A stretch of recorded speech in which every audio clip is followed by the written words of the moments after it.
Court దగ్గర త్రిపాఠి మీద case పెట్టిన చామంతిని గుణ త్రిపాఠి ఇద్దరూ కలిసి చంపేస్తామని బెదిరిస్తూ ఉంటారు.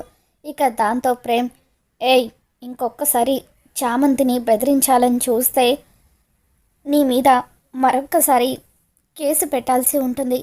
అప్పుడు ఖచ్చితంగా అటెంప్ట్ మర్డర్ కింద నిన్ను జైల్లో పెడతారంటూ ప్రేమ్ త్రిపాఠిని గుణని బెదిరిస్తూ ఉంటాడు.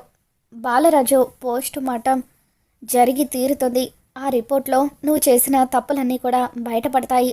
అప్పుడు ఖచ్చితంగా నువ్వు జైలుకి వెళ్ళాల్సి ఉంటుంది అని చెప్పి ప్రేమ్ త్రిపాఠిని బెదిరిస్తూ ఉంటాడు. తర్వాత త్రిపాఠి గుణ అక్కడి నుండి వెళ్ళిపోయిన తర్వాత చామంతి ప్రమిలతో, మీరేం కంగారు పడకండమ్మా, ఖచ్చితంగా మీ వారు నిర్దోషని కోర్టులో ప్రూవ్ అవుతుంది, మీకు న్యాయం జరుగుతుంది అని చెప్పి అంటూ ఉంటే అప్పుడు ప్రమిల వాళ్ళిద్దరికీ కూడా దండం పెడుతూ చాలా థ్యాంక్స్ అమ్మా అంటూ అక్కడి నుండి వెళ్ళిపోతుంది. తర్వాత ప్రేమ్ చామంతి ఇద్దరు కూడా ఇంటికి వచ్చేస్తూ ఉంటారు. మరోవైపు త్రిపాఠి గుణతో, ఈ ప్రేమ్ గడు ఆ చామంతి తరపున వాదించడం వల్ల అంతా కూడా నాశనం అవుతుంది, చూస్తూ ఉంటే నాకు శిక్ష పడడం ఖాయమయ్యేలాగా ఉంది అని అంటూ ఉంటే, మీరేం కంగారు పడకండి డాడీ, ఆ ప్రేమ్ గడు నా ఫ్రెండ్ని పెళ్లి చేసుకోబోతున్నాడు, నా ఫ్రెండ్ ద్వారా ఆ ప్రేమ్ గాడు నెక్స్ట్ వాయిదాలో కోర్టుకి అటెండ్ అవ్వకుండా చేస్తాను, అప్పుడు మీకు ఎటువంటి ప్రాబ్లం ఉండదు అని చెప్పి గుణ అంటూ ఉంటాడు. ఆ తర్వాత గుణ నిషాకి ఫోన్ చేస్తాడు. హాయ్ గుణ, హాలిడేస్ బాగా ఎంజాయ్ చేస్తున్నావా అని చెప్పి నిషా అంటూ ఉంటుంది. ఎంజాయ్ చేయడం కాదు, ఆ చామంతి ఈ హాలిడేస్లో కూడా నాకు మనశ్శాంతి లేకుండా చేస్తుంది అని అంటూ ఉంటే, ఇప్పుడు అదేం చేసిందని చెప్పి నిషా అడుగుతూ ఉంటుంది. ఇక దాంతో గుణ, మా డాడ్ పనిచేసే జైల్లో బాలరాజు అనే ఖైదీ చనిపోయాడు, అతను చనిపోవడానికి కారణం మా డాడీ అంటూ ఆ చామంతి కేసు పెట్టింది. కేసు పెట్టడమే కాకుండా ఆ బాలరాజు భార్య ప్రేమిల తరపున ప్రేమ్ని తీసుకువచ్చి ప్రేమ్ చేత వాదిస్తుంది అని చెప్పి అంటూ ఉంటాడు. ఏంటి, ఆ చామంతితో పాటు ప్రేమ్ కూడా కోర్టుకు వచ్చాడా అని చెప్పి అంటూ ఉంటే, అదే కదా చెప్పేది, ప్రేమ్ చామంతి ఇద్దరూ కలిసి మా డాడ్ని జైలుకి పంపించేలాగా ఉన్నారు. ఎలాగైనా సరే నెక్స్ట్ వాయిదా వరకు ఆ ప్రేమ్ కోర్టుకు రాకుండా నువ్వే చూసుకోవాలి నిషా, నాకు ఈ ఒక్క హెల్ప్ చేయి చాలు అని అంటూ ఉంటే, డోంట్ వరీ గుణ, తప్పకుండా ప్రేమ్ నెక్స్ట్ టైం కోర్టుకు రాకుండా నేను చూసుకుంటాను, నువ్వు నా బెస్ట్ ఫ్రెండ్వి, ఇంతకుముందు నువ్వు నాకు ఎన్నోసార్లు హెల్ప్ చేశావు, ఈ ఒక్కసారి నేను నీకు హెల్ప్ చేయలేనా, రమాదేవి ఆంటీకి ఈ విషయం చెబితే అంతా కూడా ఆవిడే చూసుకుంటారు అని చెప్పి నిషా గుణకి చెబుతూ ఉంటుంది. ఆ తర్వాత నిషా రమాదేవికి ఫోన్ చేస్తుంది. ఎలా ఉన్నావు నిషా అని చెప్పి రమాదేవి అడుగుతూ ఉంటే, నేను బాగున్నాను అత్తయ్య, మీరెలా ఉన్నారు అని చెప్పి అడుగుతూ ఉంటుంది. ఇంతకీ మామయ్య గారు వీలునామాలో ఎవరి పేరు రాస్తారో తెలిసిందా అని చెప్పి నిషా అడుగుతూ ఉంటే, లేదు నిషా, దానికోసమే నేను కూడా ప్రయత్నిస్తున్నానని చెప్పి రమాదేవి అంటూ ఉంటుంది.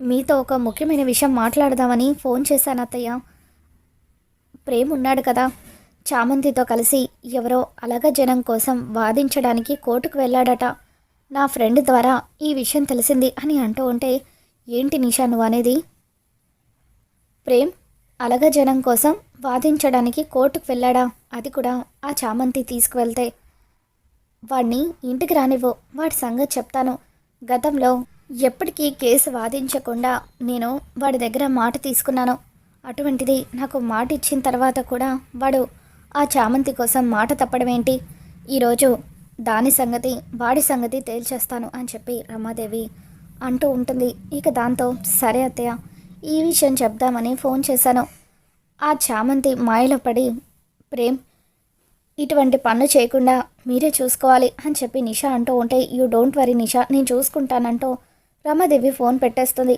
ఇక కొద్దిసేపటికే ప్రేమ్ చామంతి ఇద్దరు కూడా ఇంటికి వస్తారు.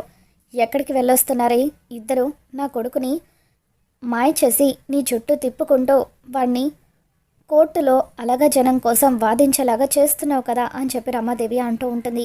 ఇక దాంతో చామంతి, ఒక్క నిమిషం నేను చెప్పేది వినండమ్మా అని అంటూ ఉంటే, ఏంటే నువ్వు చెప్పేది నేను వినేది, నా కొడుకుని పూర్తిగా నీ వల్ల వేసుకున్నావు కదా అని చెప్పి రమాదేవి చామంతి చెంప పగలగొట్టబోతూ ఉంటే, అప్పుడే ప్రేమ్ రమాదేవికి ఎదురు తిరుగుతాడు. అమ్మ అంటూ రమాదేవి చెయ్యి పట్టుకొని, నీకేమైనా పిచ్చి పట్టిందా అమ్మా? ప్రతిసారి ఎందుకు చామంతిని కొట్టాలని చూస్తావో? నీ పంత నీదే కానీ ఎదుటి వాళ్ళు ఏం చెప్తున్నారో వినాలని అనుకోవా అని చెప్పి ప్రేమ్ అంటూ ఉంటాడు. రే ప్రేమ్, ఏం మాట్లాడుతున్నారా నువ్వు? దీనికోసం నువ్వు నన్ను ఎదిరిస్తున్నావా అని అంటూ ఉంటే, అవునమ్మా, చెప్పేది వినకపోతే ఎదిరించక ఏం చేయమంటావో? అక్కడ బాలరాజు అనే వ్యక్తిని అత్యంత దారుణంగా త్రిపాఠి జైల్లో చంపేశాడు. అందుకు సంబంధించిన సాక్ష్యం కూడా ఉంది. పాపం ఆ బాలరాజు భార్య తన భర్త తప్పు చేశాడని, నేరస్తుడని అందరూ కూడా నిందలు వేస్తూ ఉంటే భరించలేక తనకు సాయం చేయమని మమ్మల్ని కోరింది. అందుకే చామంతి నేను కలిసి తనకు న్యాయం చేయడం కోసమే కోర్టుకు వెళ్ళి వాదించాను అని చెప్పి ప్రేమ అంటూ ఉంటాడు. అయినా సరే నువ్వు దీని మాటలు విని ఆ అలగ జనం కోసం వాదించడం నాకు ఇష్టం లేదు. జరిగిందేదో జరిగిపోయింది, ఇక ఇంతటితో ఈ విషయాన్ని ఆపేసేయ్ అని రమాదేవి అంటూ ఉంటుంది. నన్ను క్షమించమ్మా, ఈ ఒక్కసారికి నేను నీ మాట వినలేను. న్యాయం చేస్తానని వాళ్ళకు మాటిచ్చాను. మాటిచ్చిన తర్వాత తప్పడం నాకు ఇష్టం లేదు అని చెప్పి ప్రేమ్ గదిలోకి వెళ్ళిపోతాడు. ఇక దాంతో రమాదేవి ఎప్పుడు నన్ను ఎదిరించి మాట్లాడని నా కొడుకు ఈరోజు నా కళ్ళల్లోకి కోపంగా చూస్తూ ఎదిరించి మాట్లాడాడంటే అదంతా నీ వల్లేనే. నీ వల్లే ఈ ఇంట్లో అసలు నాకు వాల్యూ అనేది లేకుండా పోతుంది. మా ఆయన, నా కొడుకు వీళ్ళంతా కూడా నాకు దూరం కావడానికి కారణం నువ్వే.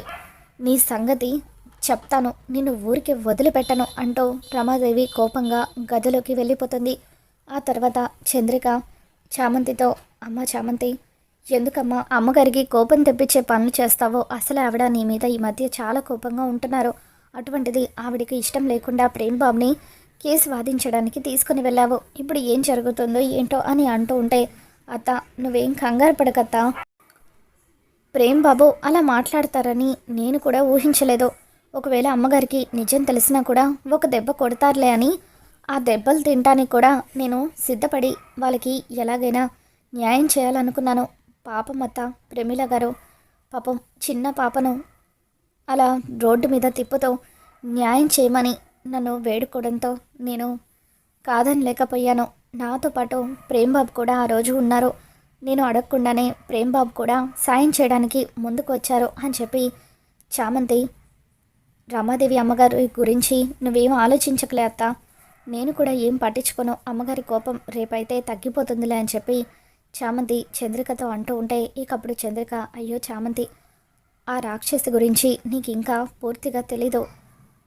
తను పగబట్టిందంటే పాములాగా అస్సలు వదిలిపెట్టదు అని చెప్పి, అందుకు ఉదాహరణ నా జీవితమే అని చెప్పి చంద్రిక గతంలో జరిగింది గుర్తు చేసుకొని చాలా బాధపడిపోతూ ఉంటుంది. మరోవైపు రమాదేవి చాలా సీరియస్గా ఆలోచిస్తూ ఉంటే, రోజా రమాదేవి దగ్గరికి వచ్చి, ఏమైంది అత్తయ్య గారు, ఉదయం నుండి చూస్తున్నాను అలా ఉన్నారు అని అంటూ ఉంటే, ఆ చామంతి వల్ల ఈరోజు నా కొడుకు ప్రేమ్ నన్ను ఎదిరించి మాట్లాడుతున్నాడు అని చెప్పి అంటూ ఉంటుంది. ఇక దాంతో రోజా, నేను మొదటి నుండి చెప్తున్నాను కదా అత్తయ్య, అది మామూలుది కాదు, చాలా డేంజర్ది. నాకెందుకో మామయ్య గారు దాని పేరు మీదే ఆస్తి రాశారేమోనని చాలా అనుమానంగా ఉంది అని అంటూ ఉంటే, ఒకవేళ నువ్వన్నదే నిజమైతే ఎట్టి పరిస్థితుల్లోనూ దాన్ని ప్రాణాలతో వదిలిపెట్టను, దాన్ని అంత చూస్తాను అని చెప్పి రమాదేవి అంటూ ఉంటుంది. ఇక ఆ తర్వాత జగదీష్ రమాదేవి ఇద్దరూ మాట్లాడుకుంటూ ఉంటారు. అన్నయ్య, రోజా చెప్పినట్టుగా నిజంగానే ఆ చామంతి పేరు మీదే ఆయన ఆస్తి రాశారేమోనని ఈ మధ్య నాకు అనుమానం కలుగుతుంది. ప్రేమ్ కూడా పూర్తిగా దానికే సపోర్ట్ చేసి మాట్లాడుతున్నాడు. ఇదంతా చూస్తూ ఉంటే వీళ్ళందరికీ తెలిసే ఆ చామంతి ఆస్తి రాయించుకొని ఉంటుంది. అదే దాన్ని లేపేస్తే ఈ ఇంట్లో మనకి ఎటువంటి సమస్య ఉండదు. అలాగే ఒకవేళ వీలునామాలో దాని పేరే రాసి ఉంటే అప్పుడు అది పోతే ఆ ఆస్తి మనకి దక్కుతుంది అని చెప్పి రమాదేవి ప్లాన్ చేస్తూ ఉంటే, ఇక చామంతి సంగతి నాకు వదిలే చెల్లెమ్మ, నేను చూసుకుంటాను, రేపే రౌడీలతో దాన్ని చంపిస్తానని చెప్పి జగదీష్ రమాదేవితో అంటూ ఉంటాడు. ఇక తర్వాత రోజు ఉదయాన్నే చామంతి మార్కెట్కి వెళ్ళి ఒంటరిగా తిరిగి వస్తూ ఉంటే కొంతమంది రౌడీలు కత్తితో తన వెంట పడుతూ ఉంటారు. చామంతి భయంతో పరుగులు తీస్తూ ఉంటుంది. అసలు ఈ రౌడీలు ఎవరై ఉంటారో? నేను అతనికి వ్యతిరేకంగా కేసు వాదించానని చెప్పి ఆ త్రిపాఠిని రౌడీలను పంపించి ఉంటాడా అని చెప్పి చామంతి అలా చాలా దూరం పరిగెడుతూ ఉంటే, ఇక అప్పుడు రౌడీ చామంతిని పొడవబోతూ ఉండగా సరిగ్గా అదే టైంకి ప్రేమ్ అక్కడికి వస్తాడు. ఆ రౌడీ చెయ్యి పట్టుకొని విరిచేసి చితక్కొట్టి చామంతి ప్రాణాలు కాపాడుతాడు. ఇక ఆ రౌడీలందరూ కూడా ప్రేమ్ కొట్టిన దెబ్బలకి కింద పడిపోతారు. వాళ్ళలో ఒక రౌడీ గొంతు మీద కాలు వేసి, రే మర్యాదగా నిజం చెప్పండి, ఎవరు మిమ్మల్ని పంపించింది, ఆ త్రిపాఠి గాడే కదా అని అంటూ ఉంటే, లేదు సార్, మమ్మల్ని పంపించింది రామాదేవి మేడం అని చెప్పి, దయచేసి మమ్మల్ని వదిలేయండి సార్, డబ్బు కోసమే మేము ఇదంతా చేయాలనుకున్నాము అంటూ రౌడీలు ప్రేమ్కి దండం పెడుతూ అక్కడి నుండి పారిపోతారు. ఇక దాంతో రమాదేవి చామంతిని చంపించాలనుకుంటుందని నిజం తెలుసుకున్న ప్రేమ్ ఒక్కసారిగా షాక్ అవుతూ ఉంటాడు.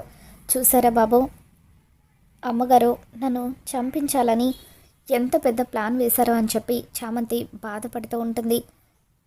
ఇకపై నేను ఆ ఇంట్లో ఉండే ప్రతి క్షణం కూడా నాకు ప్రాణగండం ఉంటుంది. అలా అని నేను అమ్మని తీసుకొని ఇంత పెద్ద ఊర్లో ఎక్కడికి వెళ్ళాలో తెలియడం లేదు.